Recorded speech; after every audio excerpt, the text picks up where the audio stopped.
경제 전문 심층 팟캐스트 1화타 29회를 시작합니다. 안녕하세요. 저는 송이고요. 지금 녹음을 하는 오늘 추석을 앞둔 월요일입니다. 네네. 네, 추석을 맞았으니까 청취자분들께 인사 좀 해주세요. 네, 안녕하십니까. 슈퍼바이저입니다. 추석이 8월 15일이죠. 음력으로. 네, 뭐 양력 8월 15일을 뭐라고 부르는가 때문에 논란이 요즘 참 많은데 참 답답한 일입니다. 음력 8월 15일은 추석 분명히 한가위 추석입니다. 보름달이 뜨는 게 추석이죠. 보름달, 환한 보름달처럼 우리들 마음도 좀 밝아지기를 바랍니다. 예, 안녕하세요. 저 유프로입니다. 예, 저는 저기 PK입니다. PK. 그게 예, 뭐예요? 부산 경남. 부산 경남. 요즘 박근혜 대통령께서는 TK이지 않습니까? 네. 예전에 정말 추석 구정 이때 다녀오는 게 진짜 힘들었었는데 요즘 좀 낫습니다. 그 전용도로. 전용도로 예, 때문에요. 그 좋은 아이디어인 것 같아요. 네. 그런 이제 혁신자 아이디어가 참 많이 필요한데요. 예전에는 너무 힘들었기 때문에 가기가 싫었었는데 요즘은 명절 아니면 고향 갈 일이 없기 때문에 예, 이번에 정말 부모님도 뵙고 싶고 빨리 가고 싶고 그렇습니다. 여러분들도 고향을 편히 갔다 오시기 바랍니다. 네, 안녕하세요. 찬이쌤입니다. 저는 그 선산이 저는 TK에 있어요. 그래서 할아버지, 할머니, 큰아버지, 작은아버지 다 돌아가셨거든요. 그래서 뵈러 가야죠. 네. 네, 청취자분들께서도 모두 풍성하고 의미 있는 한가위가 되셨으면 좋겠습니다. 네, 오늘 1화타 29회 주제는요. 연금 개혁 어떻게 할 것인가입니다. 네네. 모두 연금 들고 계세요? 차이쌤 어떤 연금 쓰세요? 네네. 공적연금으로는 다 있는 그 국민연금 있고요. 네. 사적연금으로는 이제 퇴직연금, 이제 보험하는 친구가 들어달라고 해서 개인연금 조그만 거 한두 개 있습니다. 예. 굉장히 평범하신데요. 네, 뭐 네, 다른 분들도 다 비슷하시죠? 예, 비슷하죠. 예, 국민연금 뭐 들고 있고요.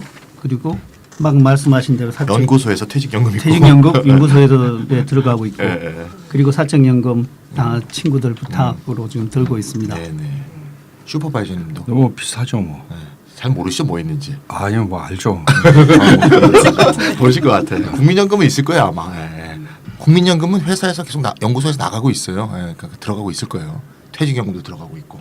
근데 아마 사적연금이 네. 들어가고 있는데 모르시는 거 아닐까요? 그렇죠. 모르실 거예요. 모르실 것 같아. 근데 좀 사적연금 넣고도 있는데 네. 이미 넣었던 것은 또 찾아 써버리는 일이 또 생기더라고요. 맞아. 중간중간에 뭐 찾을 수 예. 있더라고요. 대출을 받아버리는 네, 거죠. 맞아요, 맞아요. 요즘 어려우니까 사적연금 같은 경우는 대출을 받게 되더라고요. 그래서 가계부채가 늘어나군요. 아, 네. 그 부채로 안 잡힙니다. 아 그래요? 내 돈을 내가 맞아. 예치금을 잠깐 일찍 쓰는 거구나. 예. 자, 지금 여러 연금 이름이 나왔어요. 음. 네, 먼저 연금이 뭔지, 연금에는 어떤 게 있는지 한번 살펴볼까 하는데요. 찬이쌤, 네, 연금은 영어로 펜션이라고 합니다. 펜션? 예, 그 놀 때 자는 그 펜션 네네. 아니고요. 아, 예, 네. 스펠링 같은데. 예. 어원적인 뜻은 뭔가면 저울에 일정량을 달아서 준다, 지급한다 그런 의미예요. 그러니까 연금은 일할 수 있는 동안에 기여금을 납부해 두었다가 노령이나 퇴직, 장애, 사망 시에 특정 시기부터 일정액을 계속 이렇게 주는 그런 제도를 말합니다. 크게 나누면 연금에는 의무적으로 가입해야 되는 공적연금이 있고요. 개인이 선택해서 불입하는 사적연금이 있습니다. 그럼 국민연금은 공적연금이죠. 네네 그렇습니다. 한국은 흔히 4대 공적연금이라는 게 있는데요. 국가 또는 법률로 정한 특수법인이 운영주체가 되는 국민연금, 공무원연금, 군인연금, 그리고 사립학교 교직원연금, 흔히 사학연금이라고 하죠. 이렇게 네 가지가 있고요. 도입 시기를 보면 이제 공무원 군인연금은 굉장히 오래됐어요. 1960년대에 도입됐고요. 사학연금은 75년. 근데 이런 건 이제 고 직업을 해낸 사람들만 해당되죠. 일반 국민을 대상으로 하는 국민연금은 88년 이후에 도입되었습니다. 공무원, 뭐 군인, 사학 이건 특정 직종의 사람들하고 관련되니까 네. 결국 국민연금이 우리가 다뤄야 될 주제가 될 것 같은데요. 네네. 우리나라 국민연금 진짜 말 많잖아요. 많죠. 월급 나올 때마다 꼬박꼬박 빠져나가는데 뭐 기금이 고갈되고 있다는 둥, 실제 수급액은 정말 적다. 뭐 세금 우리 이렇게 삥 뜯기는 느낌? 맞아요. 뭔가 그 돈이 나한테 안 돌아올 것 같은 느낌. 뭐 이런 그렇죠. 거 들거든요. 불신이 높죠. 네, 말도 많고 탈도 많은데 이거 꼭 운영을 해야 되는 건가요? 네, 그래도 꼭 해야 됩니다. 네. 이게 바로 하게. 해야 됩니다. 예, 사회보험이죠. 네. 우리나라에 4대 사회보험이 있는 건데요. 월급 명세서에 항상 써 있잖아요. 국민연금, 건강보험, 고용보험. 하나 또 뭐죠? 산재보. 아 산재보험. 예, 탁탁 나가죠. 네. 꼬박꼬박 빠져나가는 거. 그 네 가지 보험이 다 존재 이유가 있는 거죠. 네. 국민연금도 마찬가지죠. 국민연금 존재 이유는 뭘까요? 국가가 그 사회 구성원들, 그러니까 국민들한테 노후를 보장하는 일종의 사회 안전망이라고 보시면 됩니다. 그 열심히 일한 당신 사회가 지켜주겠다. 뭐 이거죠. 뭐. 오 맞네요. 네. 그러니까 국민연금이 사라진다고 생각을 해보세요. 그럼 일부 부자가 아닌 이상 노후는 완전히 자기 개인이 책임지거나 아니면은 가족한테 맡겨져 그렇죠. 지게 되는 거죠. 아들 딸한테 눈치밥 먹게 되는 거죠. 며느리한테. 그러니까 열심히 일하는 네. 사람들에 대한 네. 사회가 보장해 주는 부분은 없는 거죠. 맞습니다. 개인이 보장하거나 가족이 보장하거나 네. 이러는 거지 사회는 아무것도 보장해 주는 게 없는 게 됩니다. 음. 두 번째는 이 사회보험이 갖는 소득 재분배 효과 때문인데요. 사회 구성원들의 노후의 삶을 함께 보장하다는 취지 때문이죠. 그러니까 많이 버는 사람 좀 더 많이 내고 낸 것부터 좀 적게 받고 적게 버는 사람 좀 덜 내고 더 많이 받는 메커니즘. 그게 사회보험이죠. 국민연금입니다. 네. 아 모든 제도가 취지는 좋잖아요. 맞아요. 취지가 좋은 건 저도 아는데 문제점이 많은 것 같아서 뭐 그거야 이제 앞으로 차차 알아보도록 하고요. 먼저 국민연금의 현황부터 좀 파악해봐야 될 것 같은데요. 유프로님, 현재 우리나라 국민연금 규모가 얼마나 돼요? 예, 2014년 말 기준으로 연금 도입 28년 만에 적립금이 500조를 돌파했습니다. 500조요? 예, 이제 500조가 어느 정도 되느냐를 따져봐야 되는데요. 네. 우리나라 GDP는 대략 1,500조로 보면 되거든요. 그러니까 약 30%, 이게 정확히는 28.8% 정도 됩니다. 이제 이 정도 규모가 세계 3위에 해당합니다. 세계 3위요. 자산 규모로 세계 3위. 네. 그렇죠. 자산 규모. 적립된 그럼 자산 규모. 1위랑 2위는 누구예요? 1위는 일본일 거예요. 일본이고 2위가 노르웨이입니다. 예. 아, 네네. 일본, 노르웨이. 예, 일본은 1조 달러가 넘죠. 그리고 네. 노르웨이 국부 펀드가 8,840억 달러 그렇습니다. 정도입니다. 그러면 그 500조를 적립했으면 그 돈을 이제 굴리잖아요. 네네. 예, 어떻게 예. 운용하고 있어요? 그것도 2016년 4월 기준으로 그 공개된 자료를 보니까요. 99.9%는 금융 부분에 투자하고 있습니다. 예, 그중에 채권이 약 한 58% 정도 되고요. 국내외 주식에 약 30% 정도 투자를 하고 있고요. 마지막으로는 이제 대체 투자라고 하는데 투자되는 게 11.2% 정도 됩니다. 이게 대체 투자라는 것은 앞서 말씀드린 채권이나 주식 이런 전통적인 투자 대상이 아닌 부동산, 사회간접자본, 원자재 등에 이제 투자된 걸 말하는 겁니다. 네, 제가 작년에 그 독일의 수도 베를린에 이제 여행했었는데요. 여행하던 중이었는데 소니 센터라는 굉장히 멋있는 복합 문화센터 앞에 이제 가게 됐어요. 네, 베를린 영화제도 열리는 곳인데 근데 깜짝 놀란 게 입구에 이렇게 간판이 있잖아요. 건물은 네. 간판에 이렇게 써 있어요. 소니 센터에 오신 것을 환영합니다. 대한민국 국민연금. 아 한국어로요? 네, 한국어로 한국어로 써 있어서 더 놀란 거죠. 여기 독일인데 네. 알아보니까 이게 소니가 원래 만들었어요. 이 건물은 그래서 소니 센터인데 2010년에 국민연금관리공단이 5억 유로 그러니까 당시 돈으로 8천억 원에 이 건물을 매입한 거예요. 이게 바로 이제 유프로님이 말씀하신 대체 대체 투자라고 볼 수 있습니다. 아, 그러니까 아 내가는 그걸 2010년에 네, 샀대요? 2010년. 네. 내가는 국민연금을 그렇군요. 거기 제가 봤을 때는 그런 네. 게 안 보였었거든요. 네, 그렇군요. 그 전에 형 유학할 때는 아니 뭐 유학도 아니고요. 놀러 갔을 때. 들어갔을 때도 네. 뭐 잘 투자한 거겠죠. 글쎄 그게 뒤에서 이제 문제점 하나하나 살펴볼 때 이제 제가 말씀드리도록 하겠습니다. 나중에 살펴보자면 꼭 문제가 뭔가 있더라고요. 예감이 좀 안 좋죠. 뭔가 예. 있죠. 저번에 신문 보니까 한국의 노인 빈곤율이 45.7%, OECD 1위. 1위. 이것도 1위. 예. 그리고 노인 자살률도 OECD 1위더라고요. 뭐 나쁜 건 다 1위예요, 그냥. 그러니까 한국의 이제 어르신들이 이렇게 빈곤한 처지에 있다 이런 얘긴데요. 이제 그러면 그 노령에 의지할 게 국민연금밖에 없는 건가요? 꼭 그렇지는 않죠. 사실 한 개 더 있긴 있어요. 이게 박근혜 정부가 도입한 건데 기초연금이라는 게 있잖아요. 기초연금. 네. 그러니까 국민연금은 이건 기여형이잖아요. 자기가 적립한 거 어쨌건 자기가 낸 거를 받는 거예요. 물론 뭐 덜 내고 더 받고 뭐 더 내고 덜 받고 이런 건 있지만 낸 걸 받는 거죠. 맞아요. 근데 반면에 기초연금은 기여형이 아니에요. 안 내도 받는 거죠. 일종의 사회부조인데 이 기초노령연금이 2014년 7월에 이름이 바뀌면서 기초연금의 이름이 바뀌었어요. 기초노령연금이 이제 기초연금으로 생긴 바뀐 거죠? 거고요. 네. 2016년 기준으로 만 65세 이상 어르신 중 소득이 단독 가구 100만 원 이하, 부부 가구 160만 원 이하인 어르신들에게 월 최대 24만 10원, 아니. 20만 4,010원을 주는 연금 제도입니다. 이 참 어렵네요. 숫자 난독증입니다. 네. 네. 네, 기초연금은 아무튼 원래 현 대통령의 선거 공약에 들어있었잖아요. 네, 논란거리였죠 이게. 네, 그때 공약을 한번 살펴볼까요? 네. 네, 이 따옴표입니다. 65세 이상 모든 노인에게 매월 20만 원씩 지급, 따옴표 닫고 이렇게 돼 있습니다.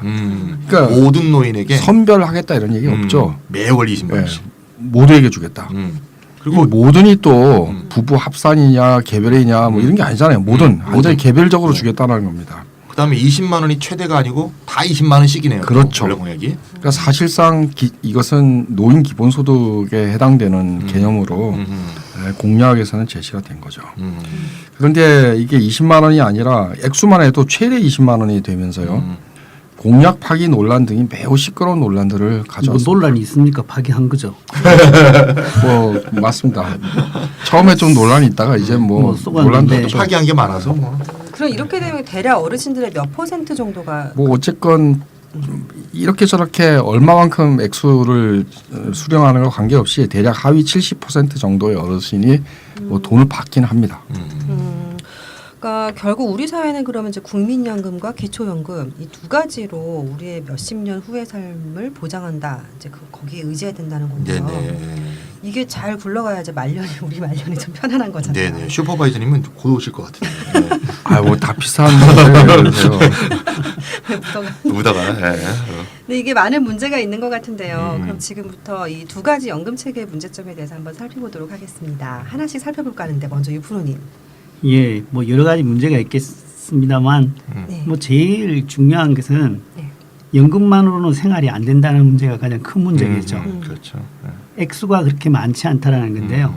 그 연금 생활이 뭐 호화로울 수야 있겠습니까만은 물론 뭐 선진국 같은 경우는 은퇴하고 나서 연금으로 맞아요. 본격적으로 이제 삶을 즐기는 경우도 있긴 하죠. 그게 선진국이죠 물론. 네. 뭐 그까지는 못 한다 하더라도 일을 못해도 기본적인 의식주는 해결되어야 이제 연금의 본질은 유지되지 않겠습니까? 맞습니다. 그렇죠. 예. 근데 그게 보장이 잘 안 된다는 거죠. 연금 수령자 중에서 국민연금 수령자 중에서 4분의 3이 월 평균 수령액이 50만 원이 못 됩니다. 그리고 그 수령자 중에서 반은 월 평균 25만 원 미만입니다. 그 기초연금 아까 말씀하셨는데 최대액을 받는다 하더라도 고작 20만 원 정도거든요. 그나마 노인 중 70%만 받고 있고요. 맞아요. 그런데 국민연금을 받으면 기초연금은 깎입니다. 그렇죠. 예. 기초생활수급자 옛날에는 생활보호 대상자라 그랬죠. 맞아요. 이 경우에는 국민연금과 기초연금을 받으면 그 받은 액수만큼 생계급여가 깎입니다. 아 이거 뭐. 그러니까 받으나 마나. 그러니까 일부러 신청 안 하고 뭐 등록 안 하고 막 예, 그러잖아요. 그래서 뭐 요약하면 공적 연금의 액수가 충분하지 못하다는 것. 근데 이것이 노인들이 이제 저임금 노동을 찾아서 헤매고 있는 그 가장 근본적인 이유가 되겠죠. 뭐 종이도 주시고 뭐. 맞아요. 네. 네. 그러니까 맞으면 이게 국민연금하고 뭐 기초연금 같이 있으면 또 깎고 뭐 또 뭐 두 개 들고 있으면 또 깎고 뭐 이래서 이제 중복 수령이라서 깎는 것도 문제지만 국민연금 자체만 보더라도 그 자체에 이제 수령액이 작은 게 이제 문제라고 말씀하신 건데요. 그렇죠. 우리 이렇다가 그동안 이제 소득 불평등 얘기를 많이 했잖아요. 문제는 이게 소득 불평등이 연금 불평등으로 이어진다. 그게 이제 문제라고 볼 수 있습니다. 왜냐하면 아까 이제 슈퍼바이저님도 말씀하셨지만 국민연금이라는 게 기본적으로 자기가 기여한 만큼 받는 거잖아요. 즉 일할 때 많이 납부했을수록 결국 많이 받게 된단 말입니다. 예. 젊어서 일을 할 때 소득이 적었다면 결국 연금 수령이 또 적어지는 거죠. 그러니까 일할 때 힘들었다면 늙어서도 힘든 이런 게 이제 계속 연속되게 되어 있는 거죠. 한국이 상위 10% 소득 집중도가 세계 2위거든요. 그만큼 소득 불평등이 크다는 얘기거든요. 예, 상위 10%가 소득의 45%를 가져가는 그런 사회거든요. 이게 국민연금 수령액에 고스란히 그 불평등이 반영되는 거죠. 수령자 절반이 25만 원도 못 받는다. 네. 그렇다면 뭐 이걸로는 도저히 살 수가 없는 건데요. 살 수 없죠. 네, 그럼 우리나라 어르신들은 어떻게 생활하고 그래도 뭐 살아 계신 거 보면 어떻게 방법을 마련하는 거 아니겠어요? 맞아요. 어떻게 삽니까? 뭐 그러니까 한국 노인들 소득이 어디서 왔느냐? 이게 참 옛날은 그러지 않을 텐데요. 일단 지금은 1위가 근로사업소득입니다. 아, 또 일을 하는군요. 예. 예. 그러니까 노후 소득의 거의 50%가 근로사업소득이고 계속 일해야지 먹고 살 수 있는 겁니다. 다른 나라랑 비교를 해볼까요? 네덜란드는 이게 5%, 미국 같은 나라도 20%밖에 안 돼요. 네덜란드 우리나라 10분의 1도 안 되네요. 그렇죠. 예. 일단 이거 은퇴한 분들인데 소득이 네. 부족해서 계속 일을 해야 된다. 그리고 퇴직을 했으니까 제대로 임금을 받고 자체도 못할 거 아닙니까? 맞습니다. 그러니까 저임금 상태에서 근로사업소득으로 유지를 한다는 거고요. 노후소득 50%가 근로사업소득입니다. 일단 그 두 번째는 사적 이전소득입니다. 이게 사적 뭐냐면요. 그러니까 사보험을 들었거나 뭐 아들, 딸 같은 친족의 소득이 이전되는 거, 그러니까 용돈을 받아 쓰거나 용돈 받아 쓰는 거예요. 뭐 이런 거죠. 예. 핀란드, 캐나다는 이게 0.1%밖에 안 돼요. 그러니까 뭐 그렇게 그렇죠. 뭐 미국도 8%밖에 안 됩니다. 예. 한국은 이게 약 20% 정도 됩니다. 아유. 네, 일단 상당히 높은 비율이 공적 선진국에서는 이게 부러울지도 모르겠어요. 아들 딸들이 용돈을 줘가지고 후진적 시스템이 좋다. 국가가 할 일을 해 대신해 주니까. 그 연복지라 그러는 거죠. 근데 그럴 수도 있는데요. 그렇다 그러면은 말이에요. 이게 잘 돌아가는 시스템이면은 50%가 근로사업소득이어서는 안 되는 겁니다. 맞습니다.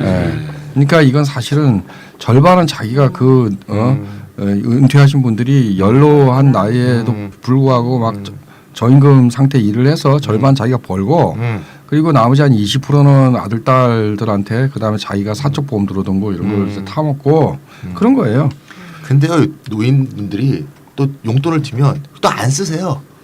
그걸 또 저축합니다. 네. 예, 자식 딸한테 다시 또 돌려준다고 참 이게 참 문제예요. 문제. 부모님들이 예. 그러니까 영세 저임금 노동에 이게 시달리면서 노인 빈곤율 1위가 나오는 게 뭐 당연한 거 아닐까 싶어요. 핵심은 이것은 공적연금이 전혀 작동하지 않는다라는 거죠. 현황을 살펴보니까 문제가 정말 심각한 것 같아요. 또 어떤 문제가 있을까요? 네, 공적 연금의 액수가 충분치 않은 건지 이게 말씀을 했는데 이때까지. 근데 이 충분치 않은 공적 연금조차 수령하지 못하는 사람이 많다는 거. 이것도 문제입니다. 이게. 아니 그러면 국민연금을 못 받는 사람들이 많다는 많아요. 예. 말하자면 이제 공적 연금의 사각지대인데요. 아까 말씀드렸듯이 이제 국민연금은 근로사업소득의 기초에 있잖아요. 자기가 돈을 내는 걸 기초로 해서 이제 다시 적립한 액수에서 받는 거죠. 그러면 일단 근로사업소득이 없는 사람은 국민연금 사각지대에 있는 거 아니에요. 대표적으로 어떤 사람이 있겠어요? 주부. 예. 그렇죠. 주부 등 비경제활동 인구 1,062만 명. 이게 18세에서 59세 인구의 32%예요. 이 사람들은 이제 임의가입 제도가 있어 따로 납부하지 않는 이상 국민연금을 못 받는 겁니다. 더 문제는 노동자, 일하는 사람도 국민연금을 못 받는 사람이 많다는 거예요. 아니 노동자는 월급을 받을 때 아예 네. 4대 보험은 다 제끼고 딱 주잖아요. 음. 세후로. 음. 근데 어떻게 노동자가 국민연금 사각지대에 좋은 직업을 가지고 계셔서 잘 모르는 거예요. 수민이면 딱딱 빠지는 그 좋은 직장에 있었던 거예요. 맞대가는. 이게 통계를 보니까요. 정규직 국민연금 가입률은 80%랍니다. 넘는데요. 근데 네. 비정규직은 40%도 안 된대요. 하하. 그러니까 상당수의 비정규직이 전부 국민연금 사각지대에 놓여 있는 거죠. 납부 예외자가 466만 명. 이게 14%에 해당하고요. 내야 되는데 못 내고 있는 장기 체납자도 3%가 넘는 됩니다. 그러니까 이제 공적연금이 아까 몇 가지가 있었죠? 네 가지였죠. 네. 이제 국민연금, 공무원연금, 국민연금, 사학연금 다 합쳐도 18에서 59세 인구 중 48%만이 공적연금의 수혜자라고 합니다. 딱 절반이 안 되네. 절반이 심각한, 아닙니다. 그러게요. 사각지대가 네 가지, 절반이 넘어요. 네 가지 공적연금 예, 다 다 합쳐도. 합쳐도 예. 국민의 절반이 안 된다. 그러면 정부는 뭐 이런 사각지대를 해소하기 위해서 어떤 대책을 세우거나 그래야 될 텐데 그런 게 있나요? 예, 대책이 있긴 있죠. 그 아까도 조금 전에 나왔었는데 임의가입입니다. 네, 자기가 알아서 결정할 수 있다라는 거죠. 사업장 가입자나 지역 가입자가 될 수 없는 경우에 본인이 희망할 경우에 국민연금에 가입할 수가 있습니다. 제가 한 달 이걸 넣어봤는데요. 월 89,100원을 내면 국민연금에 가입이 됩니다. 그리고 최근에는 배우자의 소득이 일정 금액 미만인 경우는 47,340원을 내도록 하는 국민연금법 개정안이 입법 예고되어 있죠. 하지만 이마저도 여유가 없는 사람한테는 그림의 떡 같은 겁니다. 연금 수요액도 문제인데요. 10년간 89,100원씩을 부었을 때 월 그러면은 연금은 월 14만 4,120원의 연금이 나옵니다. 네네. 그러니까 생각보다 상당히 작죠. 예. 또 하나는 이제 실업 크레딧이라는 제도가 있는데요. 실업 크레딧이라는 그 소득이 일정 미만이고 실업 상태라서 보험료를 내기 어려운 경우에 국가가 국민연금 보험료를 75%까지 지원해 주는 그 제도인데요. 작년부터 시행되었습니다. 근데 이게 문제가요. 실업 상태라는 것은 실업 급여를 받고 있는 사람으로 한정되어 있습니다. 이 실업 금액이 저도 좀 받아봤는데요. 최장 지금 210일일 겁니다. 네, 네, 맞습니다. 예. 맞습니다. 그 상태에서만 국가가 지원해 주거든요. 그렇기 때문에 이 실업급여 수급 대상은 약 100만 명에 불과한 데다가 애초에 고용보험 가입률이 낮은 비정규직 노동자의 경우에는 실업이 되어도 실업급여가 없는 거죠. 그렇죠. 그뭐 실업급여는 잠깐 주는 거니까 잠깐 땜빵을 해주는 건데 저도 받아봤거든요. 실업급여. 5개월 받았어요. 그러니까 그동안 잠깐 땜빵 해준 거죠. 그러니까 뭐 월 4만 원씩. 그러니까 근데도 이런 게 있는 줄도 몰랐어요. 실업 크레딧. 못 받았어요 실업 크레딧? 네, 저는 저도 이거 봐요. 몰랐어요. 모르니까 이게 이거. 몰랐죠. 저는 몰랐어요. 네. 저는 6개월 정도 받았는데요. 180일 정도 받았는데 이 제도 있는지 몰랐죠. 이거는 이제 작년부터 시행됐으니까 그때 실업 아니었잖아요. 비슷한 시기인 비슷한 얘기예요. 저는 최근인데. 예, 지금 마치 붕괴하고 있습니다 지금 다. 예. 그 또 제도 문제 중에 대표적인 게 아까 지금 말해서 우리가 이야기 나누고 있는 이제 제도의 수혜자가 그 제도를 모른다라는 거거든요. 그런 걸로는 이제 두루누리 사회보험이라는 게 있습니다. 이름도 어렵습니다. 두루누리요? 두루누리. 두루누리 함께 두루누리자. 이런 것 같은데요. 10명 미만의 사업장이고 근로자의 월 평균 임금이 140만 원 미만인 노동자의 경우에 보험료를 60% 정도 지원해 주는 제도입니다. 그런데 이 제도로 인한 신규 가입자는 전체 수혜 근로자의 10%도 안 되는 22만 명에 불과합니다. 2015년 경우. 이거 방송을 듣고 계신 분들 해당 사항이 있으면 꼭 신청해 보세요. 예. 2015년 기준으로 22만 명에 불과하거든요. 한마디로 말해서 직업이 불안정하고 임금이 낮은 노동 사업장의 경우에는 납부를 유인할 수 있는 효과가 그리 크지 않다라고 분석됩니다. 그래서 두루누리 사회보험을 지역 가입자 대상까지 늘리자는 정책도 제시되어 있긴 합니다. 뭐 늘 그렇듯이 뭐 나름 애쓰고 있다라고는 할 수 있을지 뭐 모르겠는데. 애는 쓰는 것 같은데. 네, 뭔가 이제 지역적인 해결 방법에 불과한 거 아닌가 하는 생각이 드는데요. 땜빵. 아니 지역적인 해결도 아니고 그냥 땜빵이야 땜빵. 하고 있다라는 신용을 하는 거죠. 신용만, 구색만. 네. 좀 근본적인 연금 정책의 개혁이 필요한 게 아닌가 하는 생각이 들어요. 슈퍼바이저님, 연금 개혁의 기본 방향 그러면 어떻게 잡아야 할까요? 뭐 여러 가지 얘기가 나왔죠. 근데 근본적인 부분부터 먼저 좀 점검할 필요가 있을 것 같아요. 그러니까 아까 비정규직 국민연금 가입률이 정규직 절반밖에 안 된다는 통계 나왔잖아요. 네네. 근데 국민연금법에 정규직은 우대하고 비정규직은 차별한다는 무슨 조항이 있는 게 아니거든요. 맞아요. 1인 이상 사업장은 전부 국민연금 해당 사업장입니다. 맞습니다. 그럼 비정규직 연금 보험료가 제대로 납부되지 않는 이유가 뭐겠어요? 대부분 일자리가 저임금, 그러니까 연금 보험료를 낼 여유가 없기 때문일 거다. 저는 그렇게 생각합니다. 사업장도 반씩 꼭꼭 내야 되니까요. 그렇죠. 그렇죠. 당장 입에 풀 칠하기도 힘든데 당신 노후에 좋을 거다. 맥날 홍보해봤자 설득력이 없는 거죠. 물론 비정규직 일자리에 대한 규제 및 감시가 허술하기 때문이기도 하겠죠. 근데 말이에요. 정말 먹을 거 쓸 거 안 쓰고 국민연금에 납부한다고 합시다. 근데 임금이 낮으니까 적립액이 적겠죠. 맞아요. 즉 노동기간도 또 불안정하잖아요. 맞아요. 그러니까 적립 기간도 굉장히 짧을 수밖에 없습니다. 결국 노후의 연금 수령액 이 역시 작을 수밖에 없다라는 거죠. 아까 찬희 선생님 말씀하셨던 것 같은데 그러니까 소득 불평등이 그대로 연금 불평등으로 이어진다. 노후 생활의 불안정으로 이어진다라는 겁니다. 슈퍼바이저님 말씀은 국민연금을 가입하지 않는 개인의 문제가 아니라 이제 사회 구조적인 문제다 이 말씀이신 것 같아요. 그렇죠. 누가 뭐 그것을 가입하기 싫겠어요? 그러니까 또 다시 한번 말씀드리겠지만 소득 불평등이 바로 연금 불평등을 낳는다 이거고요.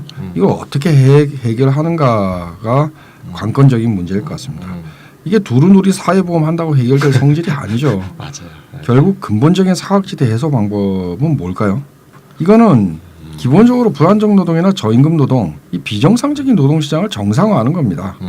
최저임금 인상하고 비정규직을 줄이는 등의 개혁 없이는 국민연금 사각지대 이게 결코 해소되지 않을 겁니다. 오랜만에 슈퍼바이저님께서 결연한 피를 토하듯이. 피를 토하듯이 네. 강력하게 말씀해 주셨는데요. 네. 네.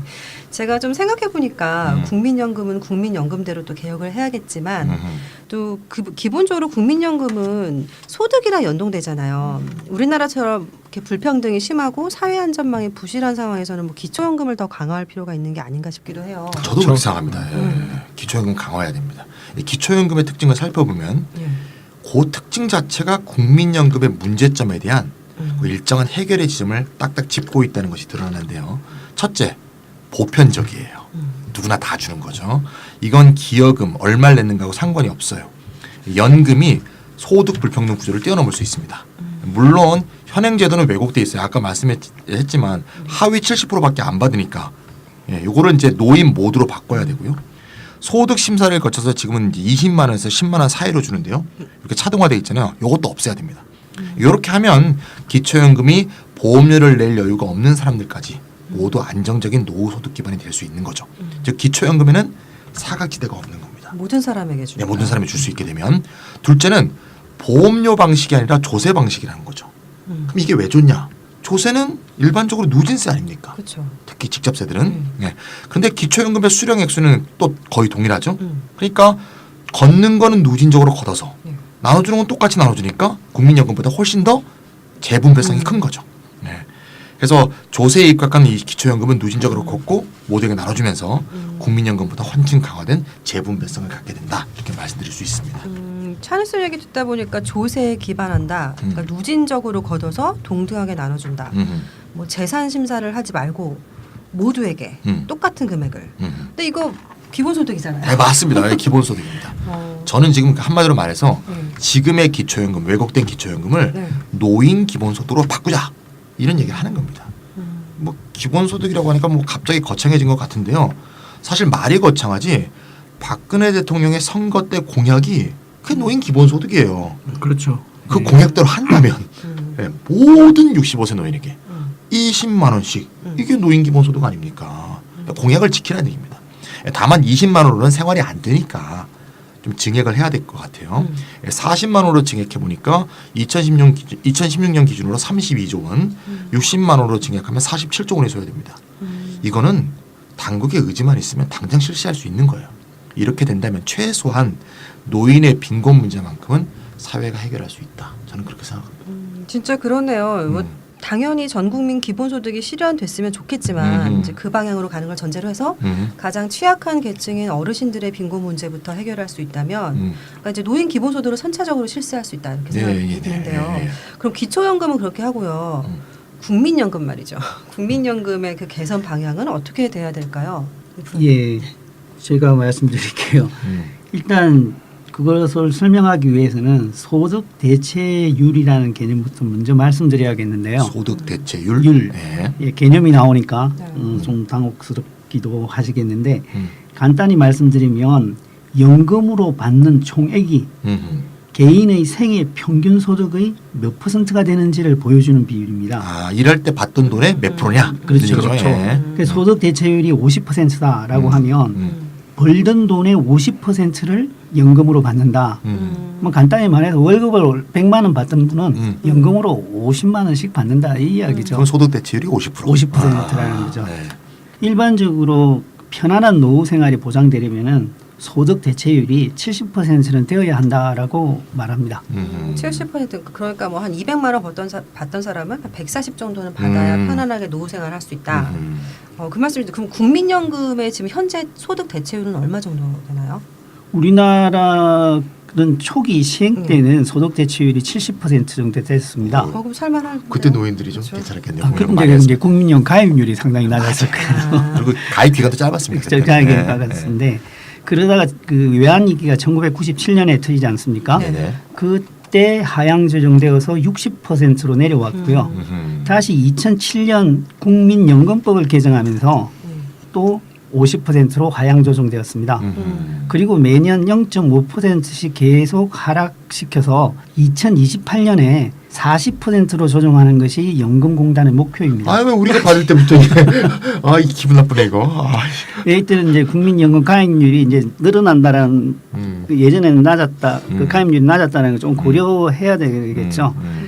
지금 현재 소득 대체율은 46%입니다. 그러니까 이 수치는 전부 40년간 연금을 꼬박꼬박 냈을 때의 수치라는 걸 또 유념해야 될 거예요. 아니 무슨 목표를 점점 낮추는 게 그러니까 조금 이 소득 대체율을 얘기를 할 때 40년간 연금을 냈을 때 그만큼 받는다는 거예요. 이게 중요한 겁니다. 40년간 해도 네. 40%밖에. 네. 그러니까 이거 말하자면 국민연금을 40년 동안 이게 40년간 꼬박꼬박 못 냈을 못 때는 내죠. 40년간 어떻게 내요? 그렇죠. 네. 꼬박꼬박 부어도 일할 때 벌던 거에 40%밖에 못 받는. 30살에 취업하면 30년밖에 못 내는 거 아니에요? 그렇죠. 네. 40년 그렇죠. 하려면 네.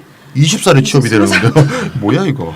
요즘 같으면은 30세에 취업해서 55세에 퇴직할 가능성도 있죠. 25년 25년. 네. 그래서 우리 저 세심한 국민연금공단에서는 네. 아유. 이거로서는 생활이 안 되니까 네. 사적 연금도 함께 들으라 이렇게 권고하고 있습니다. 그게 아유 친절하셔. 네, 이게 굉장히 좀 스캔들입니다. 사실 공적연금공단이 그런 조언을 해주는 네. 경우는 상당히 스캔들이라 할 수 있죠. 얼마나 솔직합니까? 네. 일단 국민연금공단 사이트에 가면요. 네. 국민연금, 퇴직연금 그리고 개인의 사적연금을 합쳐서 앞으로 얼마를 받을 수 있을 건지를 계산해 주거든요. 이게 나라가 가오가 나라의 가오가 너무 안 서잖아요. 사적연금 포함해서 사세요 그러니까. 이런 얘기죠. 네. 예, 좀 황당하죠. 네. 네, 그래서 작년 19대 국회에서 여야가 대타협을 해서 소득 대체율을 50%로 올리자고 합의를 보았습니다. 그런데 이제 기억이 나실지 모르겠는데 청와대에서 월권이라는 발언이 나오고 하면서 새누리당과 청와대 간에 불화가 터졌어요. 맞아요. 예, 난리가 결국 났죠. 입법화에 실패했죠.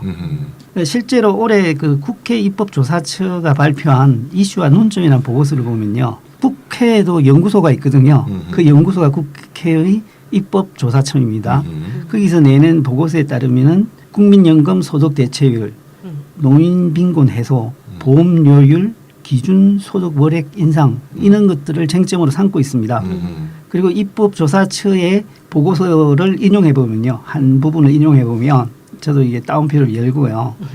이 2007년 국민연금법 개정에 따른 2028년 국민연금 소득 대체율 40%는 40년 가입이 전제된 것으로 실제 국민연금 가입 기간은 이에 훨씬 못 미치기 때문에 실질 소득 대체율은 20% 초반 수준에 불과하다. 바로잡고 라고 지적하고 있습니다. 국회도 알고 있군요. 네, 알고 있죠. 네. 연구기관인데 알고 있죠. 그러니까 입법조사처에 따르면 OECD 회원국의 평균 공적연금 소득 대체율은 52.7%인데 한국의 공적연금 그러니까 4대 그 연금을 다 합쳐서요. 소득 대체율은 39.3%밖에 안 됩니다. 결국 소득 대체율 인상, 소득 대체율의 인상이 국민연금 계획의 주요 방향이다라고 할 수 있죠. 근데 수치만 보면 소득 대체율 인상이 꼭 필요하다 이건 뭐 알 수 있는 건데 근데 소득 대체율을 높인다는 건 연금을 많이 많이 지급한다는 주는 거잖아요. 그럼 보험료도 더 걷어야 될 거 아니에요. 맞습니다. 그러니까 아까 그 유프로님이 국회 입법조사처 자료 거론하셨는데요. 그 보고서를 봐도 보험료율 인상 문제가 주요하게 지적되고 있어요. 실제로 소득 대체율이 높은 나라들 대부분은 한국보다 보험료율을 높이 측정하고 있고요. 일본이나 독일은 한국보다 낮은 소득 대체율을 유지하면서도 보험료율이 약 2배 높은 실정입니다. 뭐 수치로 한번 이걸 검토해 보면 한국이 지금 9% 정도 됩니다. 개인이 4.5%, 회사가 4.5% 이렇게 내는 거죠. 일본은 2015년에 17.6%, 2017년 4월 이후에 18.3%로 좀 올렸어요. 많이 있네요. 그렇죠. 미국은 2015년 기준으로 12.4%, 독일도 18.7% 이렇게 됩니다. 그럼 이제 선진국의 절반 혹은 절반 이하 이렇게 되겠네요. 뭐 그렇다고 볼 수 있죠. 그러니까 많은 언론에서 국민연금 기금 고갈에 대한 공포를 굉장히 많이 유포시키고 있죠. 일종의 연금 정치, 연금 공포 정치 같은 걸 하고 있는 건데 고갈이 예상된다고 주장하는 시점이 2060년입니다. 아직 45년이 남았고요. 음. 근데 보험료율이 되게 낮기 때문에 고갈에 대한 뭐 지나친 공포심을 조장할 필요도 없고 기금 고갈 문제는 뒤에서 따로 한번 따져보기로 하고요. 네네. 현재 보험료율을 1%만 올려도 음. 소득 대체율을 50%로 끌어올릴 수 오. 있습니다. 어. 개인은 보험료 절반만 내잖아요. 0.5%만 더 내면 되죠. 그렇죠. 네. 네. 그러니까 200만 원 버는 사람 10,000원만 더 내도 네. 또 소득 대체율이 50%까지 올라온다. 맞아요. 뭐 소득 대체율 상승과 보험료율 인상 뭐 이건 밀접한 관련이 있을 테니까 보험료율을 조금만 올려도 소득 대체율이 크게 상승하고 이거 꼭 해야 될 것 같은데요. 네네. 뭐 확실한 수치도 있고 확실한 대안이 있으니까. 근데 이거 말고 그럼 또 다른 국민연금의 개혁 방안은 없을까요? 네네. 그 국민연금 재원의 지금 우리 확충제 얘기하고 있잖아요. 네. 요 관련이 있는데요. 납부 기준 소득 상한액을 폐지해야 됩니다. 네. 납부 기준 소득 상환액이요? 네, 이거 좀 말이 좀 어렵네요. 네. 쉽게 이해하려면 사실 국민연금 수령액 공식을 아시면 더 좋은데요. 이걸 지금 말로 하면 잘 기억이 안 날 거예요. 그래서 이제 좀 쉽게 말씀드리면 그 국민연금을 얼만큼 받는가 하는 이제 공식의 내용을 좀 설명해 드리면 크게 세 부분이 있어요. 첫 번째는 이제 아까 소득 대체율 얘기했었죠. 소득 대체율 비례 상수가 있어요. 요거 이제 곱해서 얼만큼 받는가가 나오는데 그 수치가 커지면 수령액이 커져요. 네, 좀 어려운 얘기입니다. 근데 그 비례 상수가 지금 1.38이에요. 요걸 1.5로만 높이면 아까 6%님이 얘기하신 소득 대체율 50%에 근접해져요. 또 두 번째로 불입 기간이 길면 당연히 수령액이 커지겠죠. 이건 쉽고요. 마지막 세 번째 얘기로는 이제 이게 이제 지금 얘기하려는 건데 지금 얘기하려는 게 뭐죠, 제가? 납부 기준 소득 상한액을 철폐하는 겁니다. 네. 예. 국민연금 수령액을 결정할 때 자기가 이제 뭘 계산해야 되면 가입자 본인의 월 평균 소득이 있을 거 아니에요. 이것만 고려하는 게 아니라 전체 가입자의 3년치 월 평균 소득을 함께 고려해요. 그러니까 실제로 계산할 때 자기의 월 평균 소득 플러스 전체 가입자의 3년치 월 평균 소득 요걸 합친 다음에 아까 얘기했던 비례상수 뭐 가입 기간 이런 걸 다 곱하는 거예요. 저는 이제 국민연금 수령액 공식 이걸 보고 있는데요. 네네. 보기만 해도 어려운 걸 말로 네. 설명하니까 더 어렵다. 어려워요. 예. 어쨌건 네. 이게 자기가 낸 소득 평균 소득만이 아니라 전체 가입자의 3년치 원평 소득을 더해서 계산한다는 거예요. 예, 그렇죠. 그러니까 네. 이 국민연금 수령액 공식에 여기에 포함이 돼 있네요. 전체 가입자의 3년치 월평균 그렇죠, 그렇죠. 소득이. 예. 가입자가 많으면 어. 많을수록 좋고요. 네. 그 가입자가 내는 평균 평균 소득이 소득이 크면 클수록 클수록 유리하겠죠. 그렇죠. 그럼 국민연금은 은행저축하고 또 다르네. 다른 거예요. 그렇죠. 그러니까 적립한 걸 받는다고 그렇죠. 하지만 은행저축은 자기가 적립한 것만 받잖아요. 그렇죠, 아, 그렇죠. 그러니까 재분 배성이 있죠. 네. 국민연금에는. 근데 이제 국민연금은 전체 평균과 내 소득을 더해서 예. 이렇게 해서 하는 거니까 가만히 있어봐. 그러면 전체 평균이 높으면 많이 받고 예. 내 소득이 적으면 또 유리하네요. 자기 입장에서는 내 소득은 적은데 전체 평균이 높으면 좋은 거죠. 아 이게 바로 소득 재분배 효과다. 맞습니다, 맞습니다. 네네. 예. 낸 것에 비하면 유리하다는 거지만 그렇죠, 그렇죠. 예. 절대적인 연금 액수가 유리한 건 아, 아니죠. 그렇죠. 상대적으로. 맞아, 맞아. 네. 여기서 이제 문제는 이제 전체 평균을 이제 더한다 그랬잖아요. 요 전체 평균에 문제가 있어요. 왜 그런가 하면 네. 국민연금 보험료를 산정하는 납부 기준 소득 월액에 아까 보험료 얼마 낸다 그랬죠? 9%. 자기는 4.5%. 네 맞아. 그러면 소득액이 결정이 돼야 될 거 아니에요. 네, 네. 요 소득액을 결정하는 때에 상한액과 하한액이 있어요. 어떤 사람이 소득이 빵 올라고 보세요. 그러면 빵 원이면 보험료를 빵 원 내야 될 거 아니에요. 그렇죠. 이게 안 그래요. 하한액이 있어요. 최소한 너는 28만 원은 벌었도다. 이렇게 간주해요.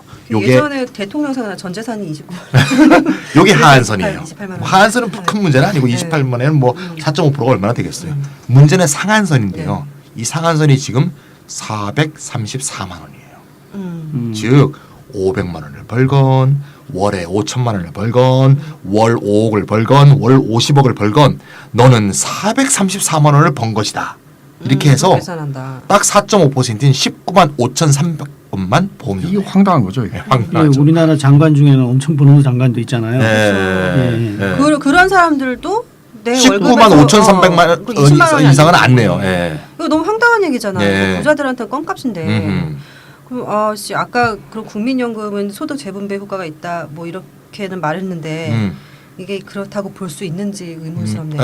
있긴 있는데 이제 있는데 기초연금보다 좀 작은 낮다. 거죠. 예. 그래서 현재 지금 이제 월 434만 원이 상한이라고 했잖아요. 네. 조사를 해봤더니 월 434만 원 이상의 소득을 얻고 있는 사람이 국민연금 가입자의 14%입니다. 많다.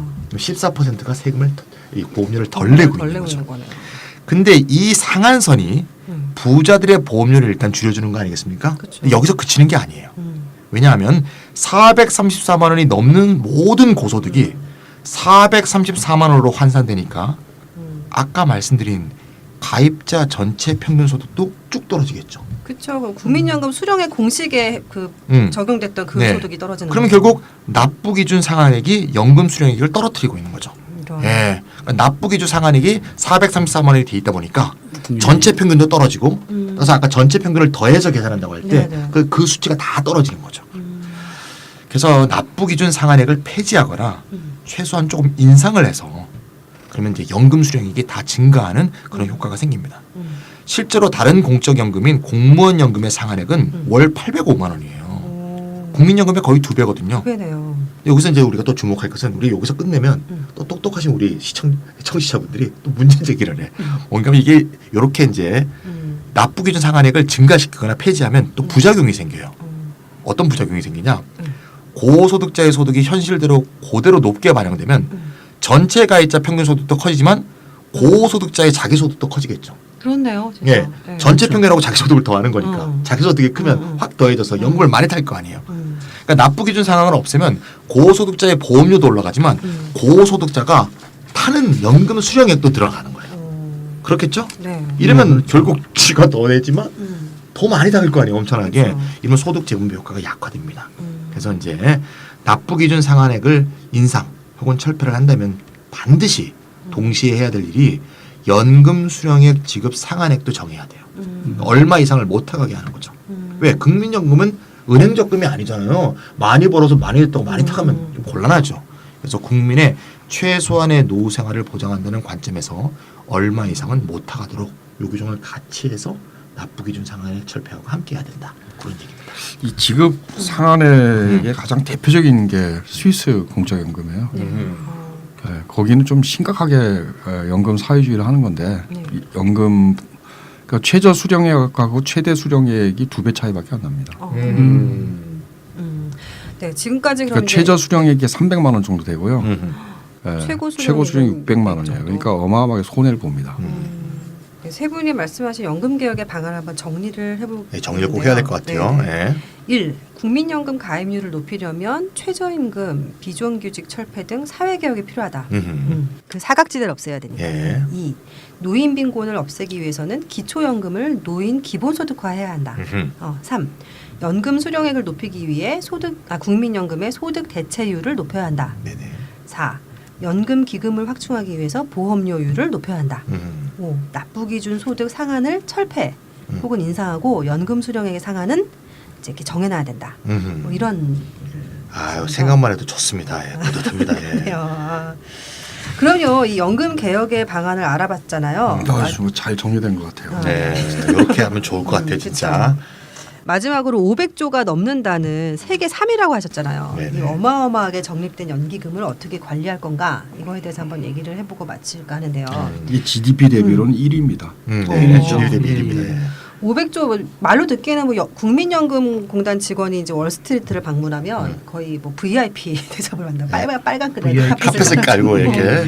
금융 관계자들 나와가지고 한국말로만 접대를 해준다는 소리가. 기급이 워낙 크니까요. 예. 직원이 해서는 안 될 거고 임원 정도가 이번 정도 해야 남지 되겠다. 않는다. 자료를 보니까 이 적립액이 2040년이 되면 무려 2,500조를 넘는다. 네네네. 마음이 아프네요. 2,500조. 예. 문제는 이제 그 이후로 적립액보다 소진액이 더 커서 또 인구 노령화 때문에 그렇겠죠. 예. 받는 사람이 많아지니까. 2060년이 되면 이 적립금이 고갈된다 이런 말을 하면서 이제 우리를 굉장히 긴장하게 만들잖아요. 그럼 이 연기금을 어떻게 운용할 건가? 어떻게 하면 연기금 고갈을 막거나 늦추거나 할 수 있을 것인가? 그리고 연기금이 고갈되면 어떻게 할 건가? 뭐 이런 여러 가지 문제가 제기될 텐데요. 먼저 연기금 운용 방안에 대한 얘기부터 한번 해볼까요? 예. 뭐 이건 다들 예상 뭐 하는 거와 거의 비슷한데요. 네. 500조라고 했지 않습니까? 500조 원을 어떻게 투자하고 있느냐 했을 때 채권 투자의 58.4% 정도 하고 있습니다. 가장 높은 비중을 차지하는데요. 그 대부분이 국내 채권입니다.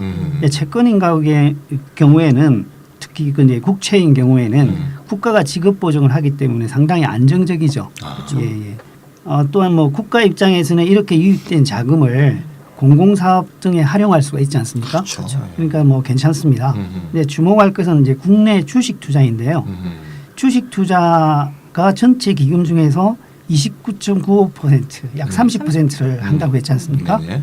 그 중에서 5분의 3 정도가 국내 주식에 투자되어 있습니다. 이게 국내 주식 투자했을 때 대부분은 당연히 뭐 대기업 계열사 중심으로 이루어져 있습니다. 뭐 안정적인 데를 하려고 한다면 아무래도 대기업이 안정적이다 생각을 하겠죠. 수익률 면에서도 그렇고요. 그러다 보니까 우리나라 은행이 몇 개 안 됩니다. 이제 통폐합이 돼가지고 국민은행, 신한은행, 하나은행 등의 그 최대 주주는 모두 국민연금입니다.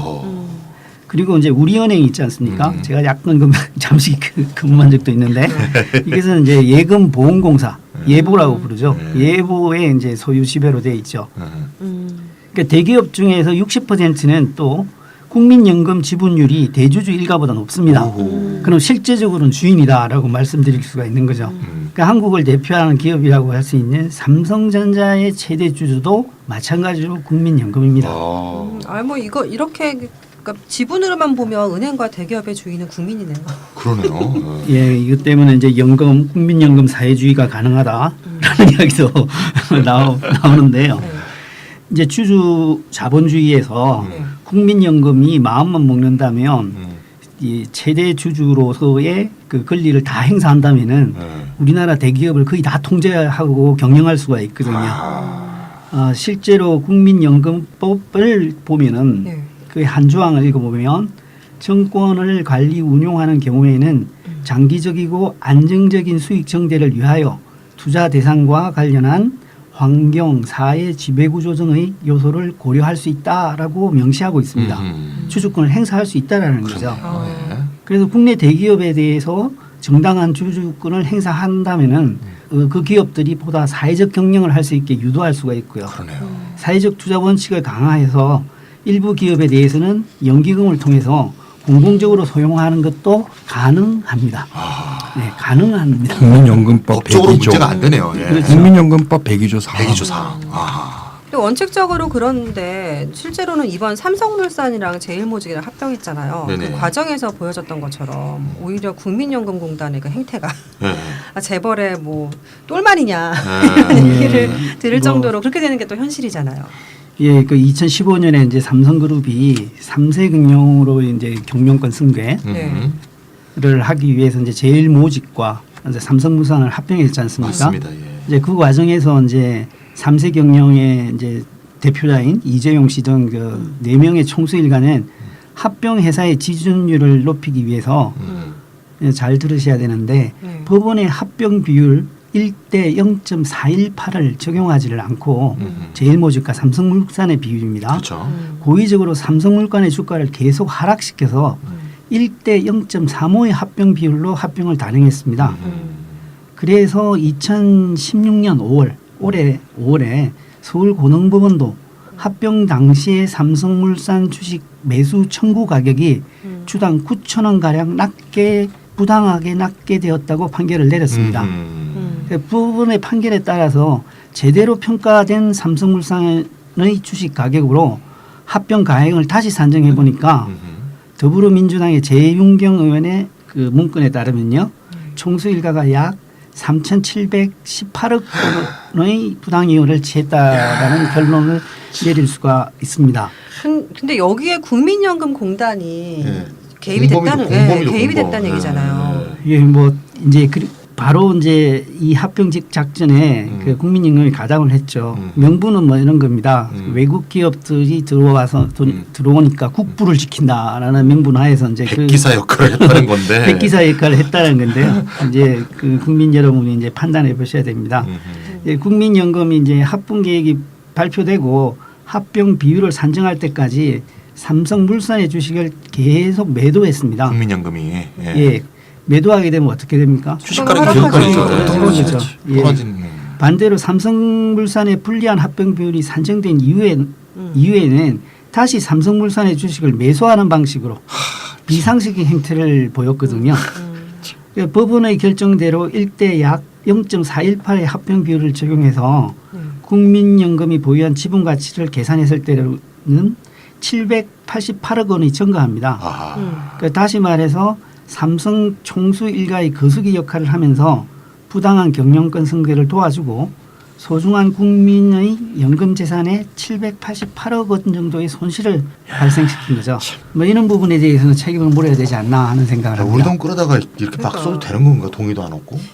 금융 사기 같잖아요. 아 이거 참. 고등법원도 그렇게 판결한 거 아니야? 지금 문제가 있다고. 그러니까 재벌도 국민연금공단도 뭐 다 한통속이라고 볼 수 있을 것 같은데요. 네. 대법원 판결이 어떻게 될지 좀 귀추가 네, 주목되는 대법원 것 판결이 같아요. 남았죠 지금. 네. 이해하셨는지 모르겠어요. 이제 삼성물산을 합병해야 되는데 살 때는 계속 좀 매도를 싸게, 해서 싸게 가격을 싸게 해서 합병을 하고 그 다음에는 이제 다시 또 그걸 사들이고 사들이는 거죠. 총수 일가가 제일 모직은 지분이 많았는데 삼성물산 그러니까. 지분율이 떨어졌거든요. 그래서 주가를 확 낮춘 거죠. 낮춘 거죠. 네. 예. 그러니까 이제 그러면 이제 국민연금을 관리하는 주체 혹은 뭐 국민연금 기금의 지배 구조 뭐 이런 걸 좀 바꿔야 될 것 같은데요. 슈퍼바이저님 어떻게 생각하세요? 예, 아까도 그 보셨지만 국민연금법 102조 사항에 보면은 개입할 수 있잖아요. 네네. 주주권을 확실히 행사할 수 있습니다. 근데 지금도 사실 이런 이상한 방식으로 주주권을 행사하고 있는 거죠. 그런데 이거 봅시다.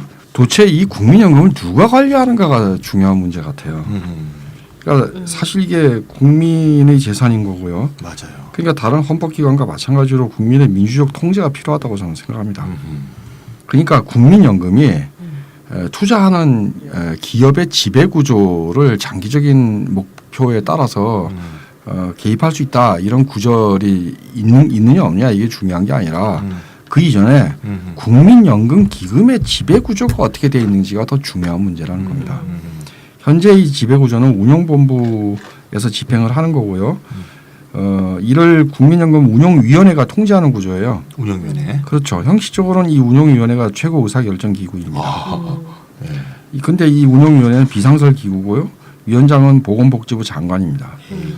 위원 구성은 기획재정부 등 4개 부처 차관, 국민연금공단 이사장, 사용자단체 추천 3인, 노동조합 추천 3인, 농어업인단체 추천, 자영업자단체 추천, 소비자 시민단체 추천 각 2명씩 할당돼 있습니다. 게다가 이제 정부 출연 연구원장 2명 이렇게 해서 위원장 포함 총 20명입니다. 정부 인사나 정부 관련 인사 많고 또 전문성이 없는 업종 계층별로 이렇게 구색 맞추기 같은 걸 하는 느낌이에요. 운영위원회 구성을 보니까 전문성이 굉장히 부족해 보이거든요. 사실 잘 모르는 상태에서 이렇게 해서 뭐 결정을 내리고 할 때 보면 결국 들러리 노릇밖에 못하지 않을까 하는 생각이 드는데요. 현실태가 그렇죠. 말로는 최고 의사결정기구지만 실제로는 보건복지부와 연금공단 공무원들이 이미 작성한 전략적 자산 배분안을 사후적으로 추인하는 실정입니다. 그러니까 굳이 이것을 상설기구 할 필요도 없죠. 추인 받고 받아야 될 때 모이면 되는 거죠. 전문성도 없고 그리고 비상설 기구니까 안정성, 지속성도 없고 차관 등 위원들은 뭐 여기 올 이유가 별로 없을 거 아닙니까? 와서 뭐 사인만 해주는 건데 불참도 허다하게 이루어지고 있습니다. 정부 여당은 여기에 이제 수익률 제고를 위해서 운영위원회에 민간 금융 전문가를 더 넣어야 한다고 이제 주장을 하고 있는데 사실은 이것으로는 국민연금 운영위원회가 제대로 구성되는 게 아니라고 봅니다. 투자 방향의 공공성을 달성하기가 더 어려워질 거라고 저는 봅니다. 그럼 어떻게 하면 좋을까요? 제 생각에 일단 운영위원회의 상설화가 중요합니다. 지금 비상설 기구잖아요. 그 다음에 인적 구성을 바꿔야 됩니다. 위원회의 전문성도 강화하고 공공성도 강화하고 단지 각계각층을 망라한다는 모양새를 만드는 게 아니라 국민연금에 대한 이게 원래 국민의 돈이니까 국민이 통제해야 된다. 국민적 통제에 부합되는 인적 구성을 갖춰야 된다고 봅니다.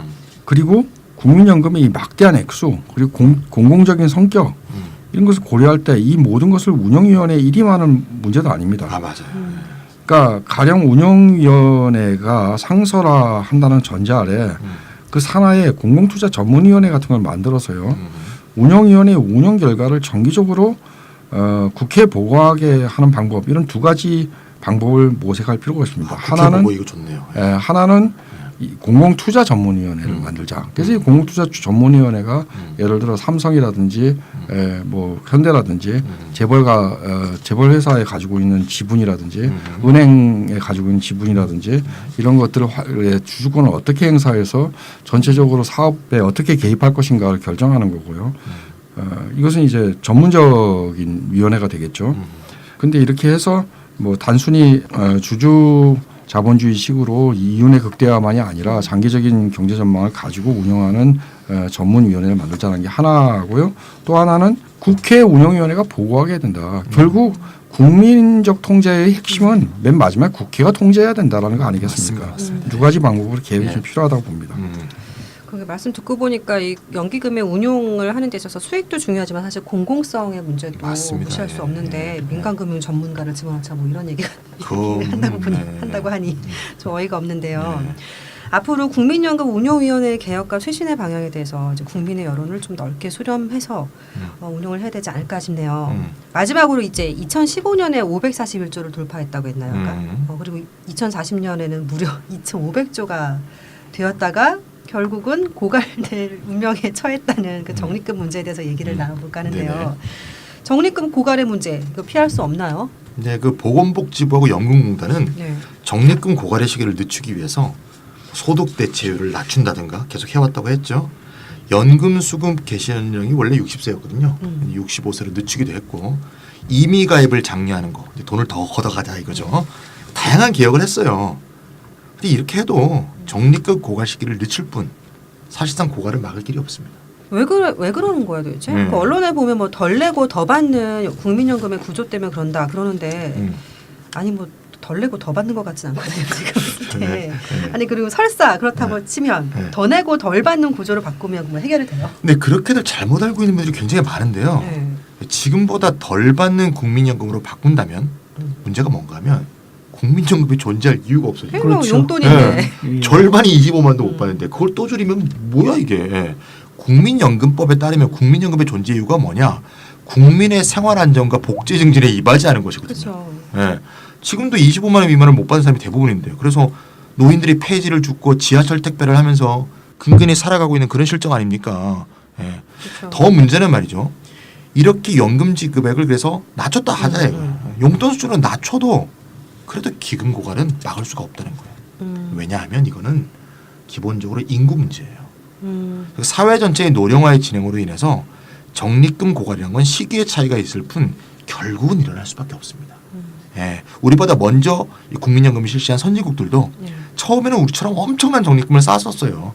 우리보다 훨씬 일찍 연금을 시작했고 그러다 보니까 인구 노령화가 생기면서 적립금 대부분이 연금으로 지출되고 결국 지금은 적립금이 없는 상황에서 예, 연금을 주기에는 턱없이 부족한 그런 적립금 상황이 됐고요.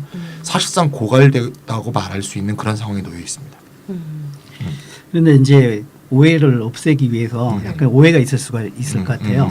그 찬희쌤이 연금을 주기에는 턱없이 부족해서 사실상 고갈되었다 말씀하시는데요. 이걸 이해하려면은 국민연금의 적립 배율이라는 개념을 이해해야 합니다. 적립 배율이요? 예. 이게 적립금의 고갈이라는 것이 뭘 의미하는지를 알기 위해서 이 개념을 명확하게 하자는 건데요. 적립 배율이라는 것은 보험료의 수입 없이 더 이상 보험료를 걷지 않을 때 이제까지 축적된 것으로만 연금 지급이 가능한 기간이 얼마나 되는가를 따지는 거거든요. 그러니까 그걸 배율로 따지면 만일 2배라고 한다면은 적립배율 2배. 보험료 수입 없이 2년 동안 연금을 지급할 수 있는 기금이 쌓여 있다라는 겁니다. 그러니까 추가적인 보험료가 없다고 했을 때를 상정한 거죠. 그런데 보험료를 계속 받는다면은 적립금은 계속 쌓이게 되는 거죠. 네네. 우리나라의 적립 배율은 2014년에 28.1배에 달합니다. 보험료를 하나도 걷지 않더라도 28년은 거뜬히 버틴다는 이야기죠. 오, 훌륭한데요. 그런데 일본 후생연금은 3.8배, 4년 정도밖에 못 견딘다는 것이고 그러니까 일본의 국민연금은 2.8배, 미국은 3.3배, 캐나다는 4.8배, 스웨덴은 1.0입니다. 즉 보험료를 안 거두면 스웨덴은 1년밖에 못 버틴다는 거죠. 이야기가 사실상의 이제 고갈이라는 의미입니다. 그럼 우리나라 적립금이 제일 많네요. 28년이면. 예, 그렇게 보이죠. 그런데 사실은 또 그렇지 않은 면이 있습니다. 아까 말씀드린 적립 배율을 보면 한국만 적립금이 많고 다른 나라의 적립금은 적지 않습니까? 그런데 뚜껑을 열어보면 적립금 절대량은 별로 차이가 없거나 심지어 일본 같은 나라는 우리나라보다 적립금은 절대액이 훨씬 더 큽니다. 아 맞아요. 우리가 3위였나 그랬고 처음 네. 시작할 때 일본이 1위였죠. 네, 일본이 1위였죠. 예, 예. 이걸 GDP 대비로 말씀드리면 이해하기가 쉬울 텐데요. 아까 말한 나라의 적립금 액수를 GDP 대비로 말씀을 다시 이제 한산해서 드리면 우리나라는 28.8%, 일본은 23.2%, 스웨덴은 25%, 미국은 약 17%, 18%에 달합니다. 아 그러면 이 뭔가 수치상의 이 차이를 어떻게 이해를 하면 좋을까요? 예, 우리나라가 그 적립금 배율 면에서도 네. 그리고 GDP 대비로 적립금을 비교해서도 뭐 상당히 좀 높지 않습니까? 그것은 어떻게 이해해야 되는가 하면은 연금을 줘야 할 노령 인구가 선진국이 훨씬 많고 그리고 지급액이 상당히 많기 때문에 우리보다 적립 배율은 상당히 낮은 거죠. 그렇죠. 예. 우리는 적립금은 많지만 아직까지 노령 인구가 선진국에 비해서는 상대적으로 적고 그리고 연금을 조금밖에 안 주기 때문에 적립 배율이 크다라는 거죠. 그러니까 28년을 버틸 수 있다 이렇게 되는 거구나. 선진국은 적립 배율은 우리보다 훨씬 낮은데 지출 비중은 훨씬 큽니다. 그러니까 예를 들어서 2009년 GDP 대비 공적 연금 지출 비율을 보면 한국은 2.0인데 2.0%인데 이탈리아는 15.4%에 달합니다. 그러니까 적립 비율이 높은 것은 조금 주기 때문에 적립 비율이 높은 걸 출산도 뿐이라는 거죠. 적고. 예. 예. 그 결국은 이제 선진국대로 따라가려면 선진국의 현재가 우리의 미래 모습이다. 이제 그 말씀이시네요. 네, 그러니까 고갈될 수밖에 없다 제가 아까 말씀드리고요. 요거는 이제 노령 부양 비율이라는 또 개념이 있어요. 부양 비율은 뭐냐? 말 그대로 일하는 사람이 얼마나 많은 노인을 부양해야 되느냐. 그러니까 젊은 비율입니다. 세대들이 예. 요때 한국은 지금 37.3%밖에 안 돼요. 즉 아직은 부양해야 될 노령 인구가 좀 적다는 얘기죠. 일본은 56.4%, 프랑스는 54.2%, 이탈리아는 52.5%입니다. 2060년 우리가 아까 고갈될 예상을 했었죠. 네. 지금 수치로 가더라도 유엔 예상치에 따르면 2060년이 되면 한국의 부양 비율이 101%가 돼서 세계 1위가 된답니다. 그만큼 노령화의 속도가 빠른 세계 1위. 예. 그러니까 부양 비율이 낮으면 적립 비율이 높을 수밖에 없어요. 그렇죠. 예. 근데 부양 비율이 늘어나면 적립 비율이 떨어지면서 기금이 고갈될 수밖에 없는 거죠. 그럼 우리가 왜 이렇게 1위까지 하느냐? 한국의 저출산이 지금 세계에서 가장 심각하잖아요.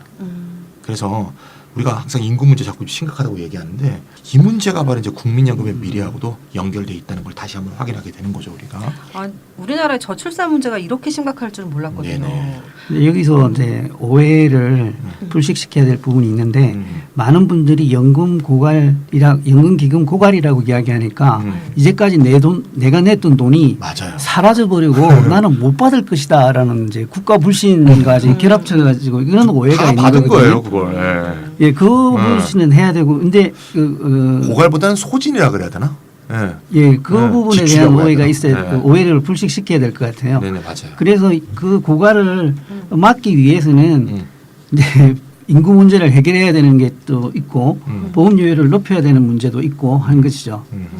자, 그런 말이죠. 선진국들은 이렇게 이제 이걸 뭐라고 표현할지 모르겠지만 연금 고갈이라고 치면 연금 고갈을 사태를 맞이해서 어떻게 어떤 대책을 맞아. 세웠었나요? 우리나라도 곧 올 거니까 네. 40년이건 50년이건. 그러니까 사실 이게 뭐 별로 문제가 안 됩니다. 사실은. 문제가 안 되는 네, 거죠. 문제가 안 되는 이미 사실은 고갈된 나라도 있고요.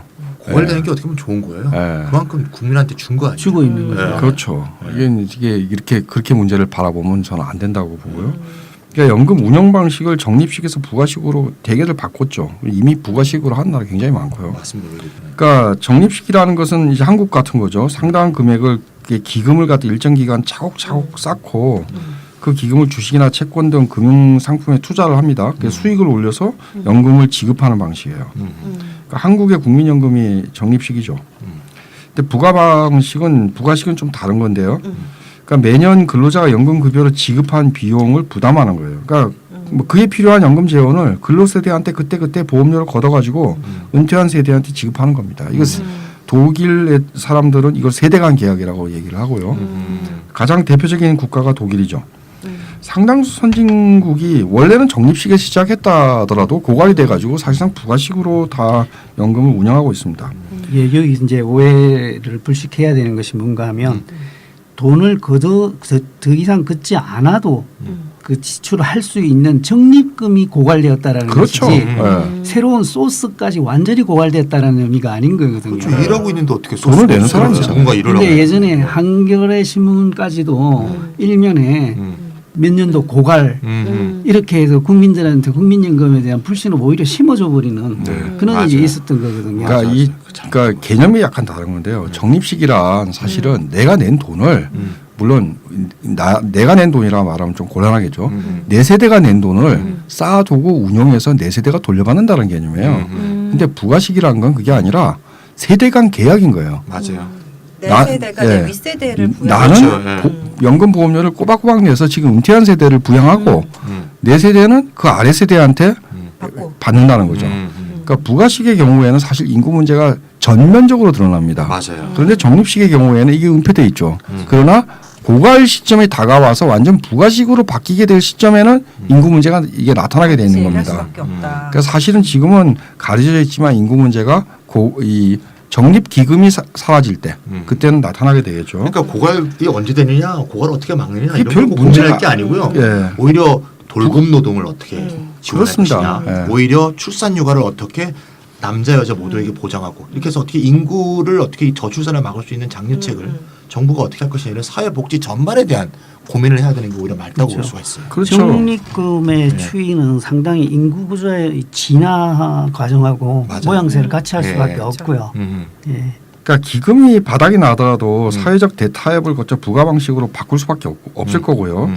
그러면은 가장 중요한 연금 재원인 보험료가 계속 들어오는 거 아닙니까? 그러니까 연금 제도는 지속 가능합니다. 맞습니다. 적립식이 끝난다고 연금도 사라질 거라는 생각은 잘못된 생각입니다. 맞습니다. 지금 현재 예상 소진 시점이 2060년 정도인데요. 아직 45년이나 남아 있습니다. 저는요 차라리 이렇게 찔끔찔끔 주면서 소진 시점을 늦추는 것보다 맞아요. 많은 연금을 주고 네. 빨리 소진시키는 게 차라리 낫다라고 그렇죠. 생각합니다. 예, 예. 그 이미 앞에서 언급한 보험 요율 변화라든지 또 더 중요한 건데요. 아까 그 찬희쌤이 납부 기준 소득 설명하셨잖아요. 그러니까 납부 기준 소득의 상한을 철폐하고 그러나 연금 수령액의 상한은 도입하고 이렇게 하면은 소진 시점을 더 늦출 수 있습니다. 맞습니다. 근데 별로 의미가 없다라는 거죠. 그렇죠. 그렇게 해가지고는. 어쨌건 우리가 앞에서 어떻게 국민연금을 운영하고 사용할 것인가의 문제 그리고 국민연금 지배 구조를 어떻게 바꿀 건가의 문제를 다뤘던 이유는 이게 적립식으로 돼 있는 한에서 이걸 잘 사용하는 게 중요하다라는 점을 초점을 맞춘 거고요. 지금 국민연금 취지로 볼 때 한참 뒤에 올 기금 고갈에 대한 공포를 조성하면서요. 현재 연금 지급액을 줄이는 시도는 온당치 않다고 봅니다. 오히려 공적연금을 확대하면서 소진 전까지 그 기금을 어떻게 국민의 생활 안정, 복지 증진, 공적 기능 확대 등의 기금을 어떻게 쓸 건가를 고민해야 된다고 봅니다. 지급을 줄이기 위해서 이런 공포를 조성하다 보니까 국민연금에 대한 오해 때문에 이거 세금 같다 해서 사람들이 조금씩 떨어져 나가는 것까지도 아까워하고 차라리 오늘 하루를 위해서 10원을 더 쓰지 그걸 국민연금에 넣지는 않겠다라는 어떤 불신까지도 그 조장되고 있는 거거든요. 그렇죠. 두 가지 폐해가 동시에 나타나는 거죠. 사실 진짜 한국 정도의 적립기금은 사실 한국만이 가지고 있는 특수성입니다. 다른 나라들 보면 독일은 완전히 부가식이고요. 미국도 역시 부가식과 완충기금을 합친 방식이고요. 그리고 일본도 부분 적립 방식에서 이제 부가 방식으로 전환 중인 상태입니다. 스웨덴은 아까 말씀드린 것처럼 완전 적립 방식이지만 이게 사실 1년치 정도를 갖다가 적립하고 있는 많이 정도입니다. 주는 거죠. 네. 그래서 다른 나라들이 가지고 있지 않은 상당히 많은 그 적립 배율 이걸 가지고 있는 걸 언제 고갈되니 많이 하면서 공포 정치를 할 이유는 전혀 없다는 겁니다. 네, 잘 알았습니다. 공적연금 개혁을 둘러싸고 한번 이야기를 나눠봤는데 또 뭔가 또 새로운 어떤 개념을 저는 얻었어요. 음. 인구 구성이 바뀌면 노인 세대와 젊은 세대 간의 어떤 갈등이 일어날 수밖에 없는데 이것을 국민연금 뭐 이런 제도의 뒤에서 은폐를 하고 회피할 것이 아니라 공론화시켜서 사회 구조에 대한 개혁에 대한 얘기를 해봐야 되지 않을까 하는 생각을 하게 됐는데요. 청취자 여러분들께서는 어떻게 들으셨는지 잘 모르겠습니다. 흥미있게 들으셨겠죠? 보통 이때까지 우리가 거시경제 중심으로 글로벌 경제 중심으로 진행을 했었잖아요. 오늘은 우리 생활에 밀착되어 있는 주제를 중심으로 진행을 해봤는데요. 앞으로도 이런 생활 경제에 관한 좋은 주제를 발굴해서 이렇다로 진행해 보도록 노력을 해보겠습니다. 그쵸? 네네. 네. 곧 추석인데요. 추석 동안에 이렇다 방송 한 주 쉴게요. 네, 네. 추석 안 네. 되죠. 예. 네. 추석 잘 쉬시고요. 2주 후에 뵙겠습니다. 그 젊은이들이 그 추석 때 제일 듣기 싫은 말이 왜 결혼 안 하냐, 취직은 했냐, 그쵸. 이런 말이라고 합니다. 그 영혼 없는 질문을 괜히 던져갖고 젊은이들 마음 후벼파지 마시고 서로를 존중하며 즐겁게 보내는 그런 추석이 되길 바랍니다. 네. 예, 저는 추석이나 구정 때 가장 곤란한 게 우리 집 분위기가 그래가지고 네. 여자들은 전부 치고 남자들은 TV 보는 게 그냥 그 전통적으로 내려오고 있거든요. 참 PK 해결해야 돼 이거. 어떻게 해야 될지 모르겠어요. 네. 몸둘 바를 네. 모르겠어요. 네. 그런 일이 없도록 여러분들의 가정에서 조금씩 변화를 가져왔으면 좋겠습니다. 평등한 추석이 돼야 될 것 같습니다. 네. 네, 뭐 음식 많이 드시면 살찝니다. 건강을 도모하시는 추석 보내시길 바랍니다. 네, 네. 네, 저희는 한 주 쉬고 그 다음 주에 뵙겠습니다. 네, 즐거운 추석 안녕히 계세요. 보내세요.